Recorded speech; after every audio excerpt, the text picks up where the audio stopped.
The Syrian opposition claims that President Bashar al-Assad's regime has killed more than 1,300 people in an apparent gas attack on rebel-held parts of eastern Damascus.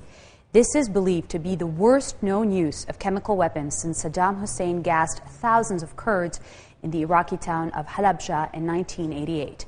Syrian Information Minister Umran Zawabi called the allegations of chemical attacks illogical and accused opposition forces of fabricating lies against Assad's government.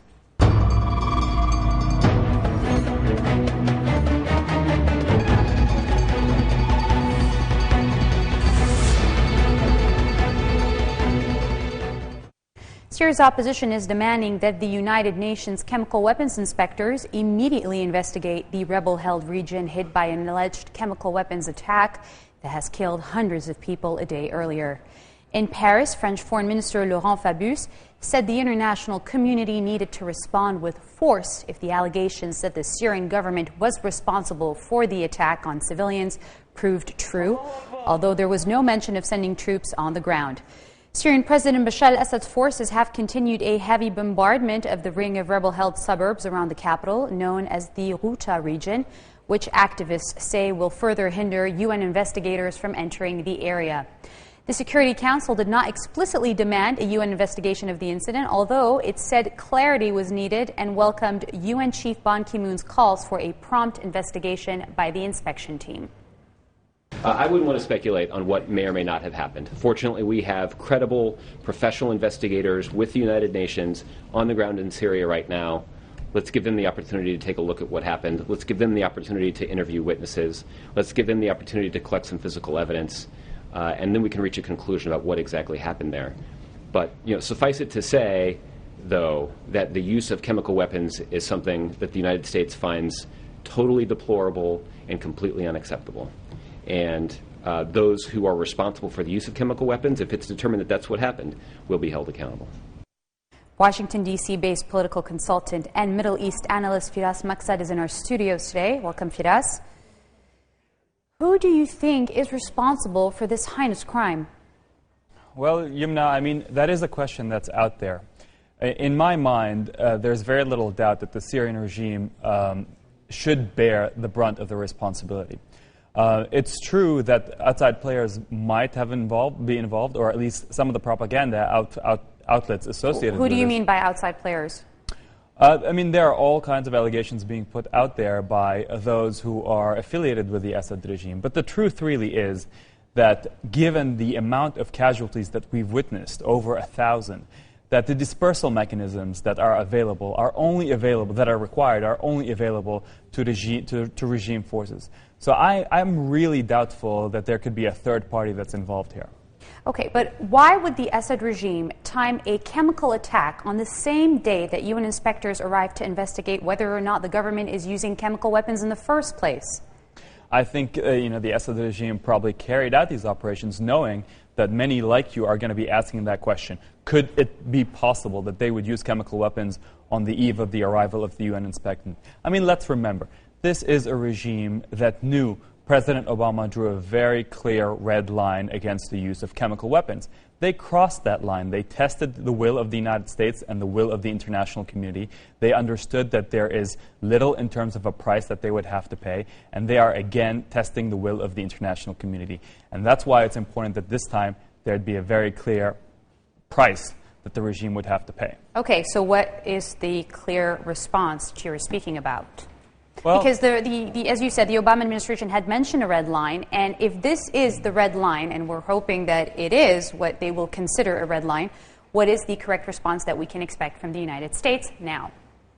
The truth, Youmna, is that Washington, D.C. and President Obama himself has very little interest in getting himself involved in Syria. And therefore, what we heard from the spokesman is that there needs to be investigation. We need to know exactly what happened. But should we get to a point where the public outcry, the media coverage puts enough pressure on the White House to finally act, there are a list of options that the commander of the U.S. Army has put forward to the White House in terms of what could be possible. I think the most logical, what's on top of that list, is perhaps standoff attacks using cruise missiles against specific units in the Syrian army that are viewed as being complicit in the use of chemical weapons. Many rebels and activists in the opposition area say they have lost interest in UN investigations, and they don't expect any help from Western powers anymore because this has been going for, we're closing in on 3 years in March. Right. Do you think rebels should take matters into their own hands? I'm not too sure what rebels can do. They do have growing military capability, but that's still fairly limited. It is especially limited as it relates to chemical warfare. I really do think that the responsibility when we talk about these kinds of crimes at that level, atrocities that, as you mentioned, I mean, Saddam Hussein in Halabja, there's a role there for the international community to step in and basically take things into its own hand, especially the United States, who, I mean, for better or worse, today is the leading global power, and people look at it in order to enforce international legitimacy. The United Nations Security Council is, of course, a good starting point, but should that... Right, but this is what I want to... Excuse me for interrupting you here. The United Nations Security Council, for 2 years and 8 months that the Syrian war has started and that the protests have turned violent, has been condemning Assad. There have been 2 Geneva conferences, and there have been so many different condemnations and statements sent, but nothing really done. The United States was even reluctant to arm the rebels because they said they may be affiliates of al-Qaeda, and they weren't really sure about that. So it's all talk. Isn't that what it seems like until now? At the UN Security Council, I think I will agree with you. I mean, with the Russian and possibly Chinese veto, there's very little chance that we're going to get anything out of the Security Council. What we need here is a coalition of the willing, both Arab and Western. The French foreign minister has already put out a statement saying that should the UN Security Council prove to be in deadlock, other options need to be considered. That is a meaningful statement. Hopefully it would not just stay in terms of words or ink on paper, that there'd be some action to follow up with that. But again, I go back to the point that I made earlier. There is very little Western and specifically American appetite for getting involved in Syria. And that's because nobody sees what the end game is, and because from a Western perspective, there are no viable, positive scenarios that would serve their interest. And here is perhaps the entryway to talk about the rebels. And the disarray, 2.5 years into the Syrian conflict, these rebel forces are still very much infiltrated by jihadis, al-Qaeda type, especially up north when we talk about, Raqqa and Halab, Aleppo, and Idlib province.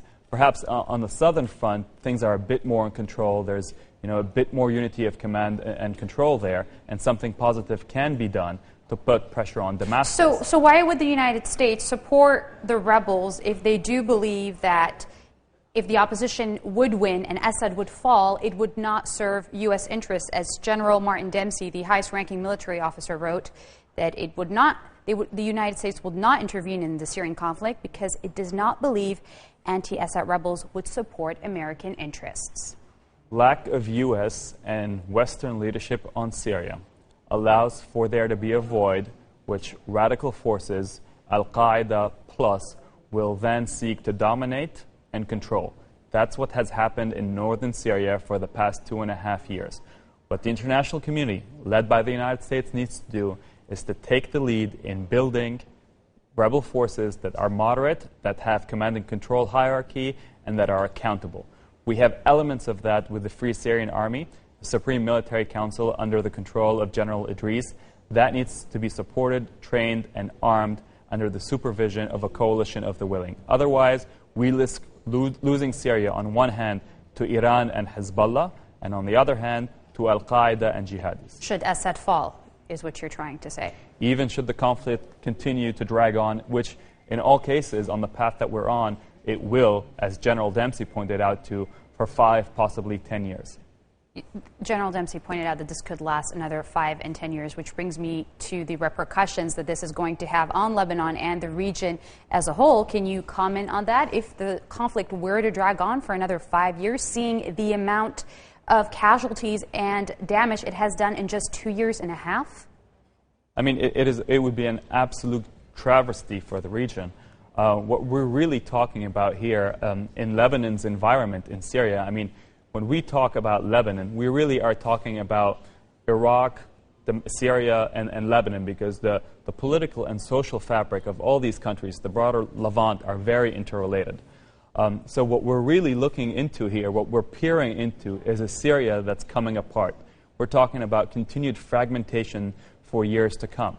Now, surprisingly, perhaps for many analysts, Lebanon has been able to withstand that. And it's been able to withstand that because of a coalition of both regional and international actors who did not want to rock the boat and wanted to dissociate Lebanon from what's going on in Syria.